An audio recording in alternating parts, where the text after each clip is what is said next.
It's the end of June, which means we are deep into announcement season.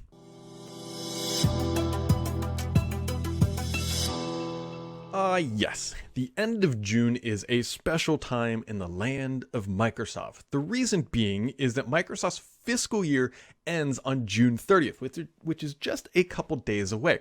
What this means is that a lot of internal goals are aligned to shipping before the end of the fiscal year, which is in a couple days, which is why we are seeing so many announcements being crammed into this last week of June. Now, Xbox is not being left out of the story either. While they aren't quite turning it up to 11, they are dropping some announcements of their own. Specifically, Microsoft is bringing Xbox Series X hardware to the data center. As an aside here, they're still not bringing a lot of Xbox Series X's to the retail shelves, although that may not be a fair critique. I checked the inventory right before recording this video, and it's still incredibly hard to get your hands on an Xbox Series X hardware, or S for that matter, so keep an eye on those inventory trackers so you can hopefully grab one before maybe Halo Infinite launches later this year. That being said, Microsoft has officially announced that they are shoving more Xbox Series X hardware into their data center. They are pulling out the old racks with the old Xbox hardware, slotting in Series X hardware, and now it is powering Xbox Cloud Gaming. This is a pretty big deal because this hardware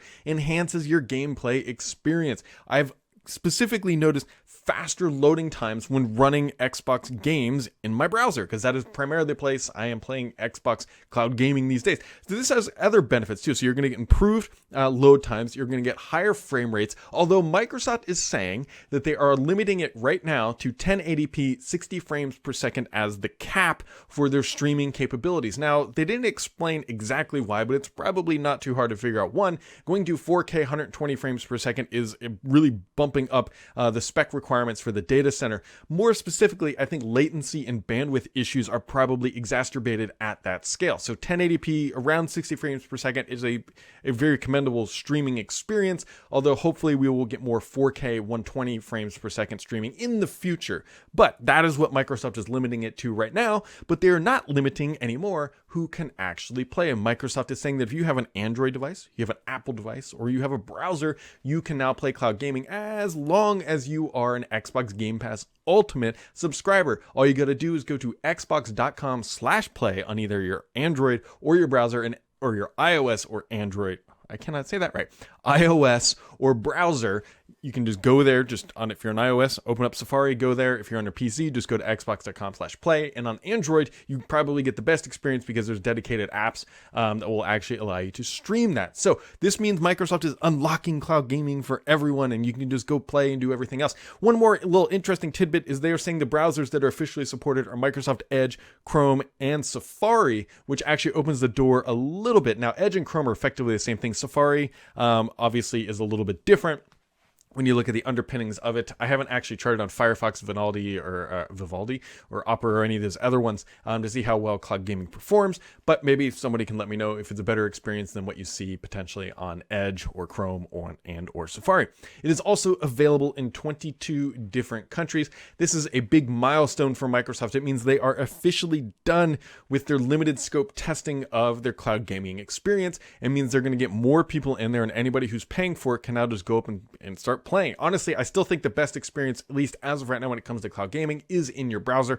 I've already played a couple games actually just today while killing time by going to xbox.com/play because it honestly just works. I have my controller hardwired to my PC, and then I'm just up and running. It's a neat feature. It really is a neat feature, but I really want to emphasize that cloud gaming, at least still as of today, really isn't the product. It's just a feature that you get when you use it for, Xbox, your Xbox console to get Xbox Live Gold, get Game Pass, and play it on the console. It's honestly a pretty dang good value. It's really hard to argue against that right now for $15 a month or less, depending on how you pay for it and when you sign up. But that's not all the news. Microsoft is expanding their Design for Xbox Hardware Experience Little Logo System program.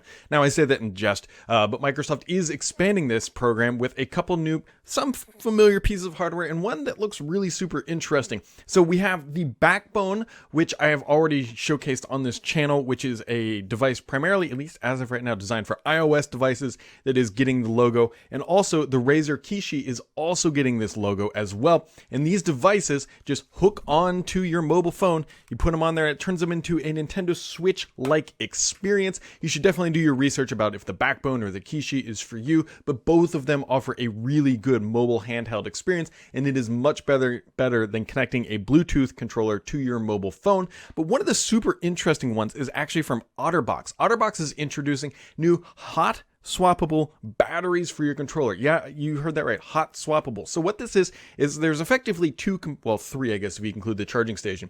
But there's two components that slide into the battery compartment on your controller. One of them they call the reserve battery, and then the other one is the primary battery. And that reserve battery slots in first, and then you put the actual battery or the larger battery in second. And when you pull the primary battery out, the reserve battery stays in and keeps your controller running while you swap components. This is a really neat idea, especially if you're playing in an intense environment or whatever, multiplayer, usually like a battle royale or just FPS shooter online, and you want to swap batteries. Right now you have to unplug the whole thing and the controller turns off, then you put the new battery in, and you're usually hiding in a closet somewhere and you're waiting for those blue light, the blinking lights to eventually connect, and then you're back into the game. So for people who want the least amount of downtime and have a lot of issues swapping batteries, this is a really interesting looking accessory and is a better take, if you will, on swapping batteries for your controller. Now it does come at a premium, and check your local pricing because it will vary, especially if you can find discounts and things like that. But just be on the lookout for these from OtterBox, these hot swappable batteries.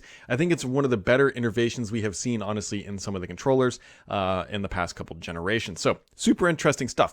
Now, as we round out the end of the year, there's something we should start to look forward to, which is next year. Microsoft, I'm not expecting a lot to happen in July, but with the end of the fiscal year means Microsoft effectively kind of reboots and gets ready for the next fiscal year, which starts July 1 and runs all the way through June 30th. But we're going to have to see some shifts in their messaging. Now Microsoft isn't in the mode of launching consoles and launching cloud gaming services.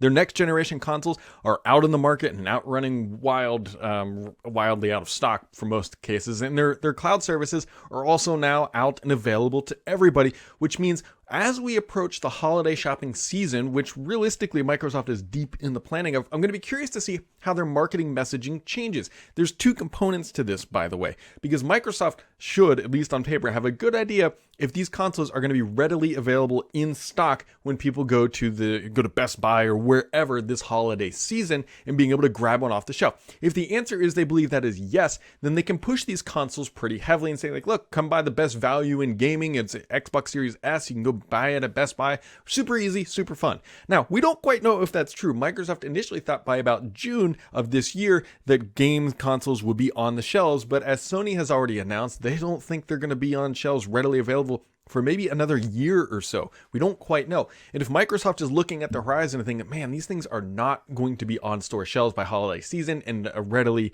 available fashion, what is the point of hyping these consoles up if people can't go buy them? If you're increasing demand, but the supply is still significantly constrained or back ordered, it doesn't make a lot of sense, which in that case, I would expect to see Microsoft to put a lot more effort into Game Pass Ultimate, because that gets people games into their hand day one. They don't have to sell any hardware. It's swipe a credit card, go in and play. And so these are the things that I'm going to be looking forward to seeing how Microsoft approaches marketing for the next fiscal year. We should get a good flavor of it here in the next, 6 to 8 weeks, something like that, especially August, late August, early September. We should really start seeing how Microsoft is going to push their stuff for the holiday shopping season. So with that wrapped up, folks, Microsoft has really crammed a lot more into this week than I think most people honestly expect. But that being said, make sure to keep it subscribed here, because the only BS on this channel is me.